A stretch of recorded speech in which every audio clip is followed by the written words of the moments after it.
আসসালামু আলাইকুম everyone, hope you are well and doing great with my channel. আজকের এই ভিডিওতে আমি আপনাদের সাথে শেয়ার করব একটি অ্যাডভান্স ইংলিশ স্ট্রাকচার। সো ভিডিওটি না টেনে শেষ অবধি দেখুন। বিশ্বাস করার দরকার নাই, কাজ করার দরকার নাই, কথা বলার দরকার নাই, দেখা করার দরকার নাই। এই প্রতিটা বাক্যে যে জিনিসটা কমন আমরা দেখতে পাচ্ছি সেটা হলো দরকার নাই। সো যখন আমরা কোনো সেন্টেন্সে এই ধরনের বাক্যটি দেখতে পাবো সেক্ষেত্রে আমাদের ব্যবহার করতে হবে নো নিড। এই টাইপের বাক্যগুলোকে ইংলিশে বলতে হলে সেন্টেন্স স্ট্রাকচারটি হবে no need to plus verb plus others. চলুন তাহলে এই স্ট্রাকচারটি দিয়ে এক্সাম্পলগুলি দেখা যাক।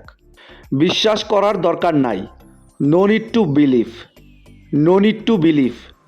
কাজ করার দরকার নাই, no need to work, no need to work. কথা বলার দরকার নাই, no need to talk, no need to talk.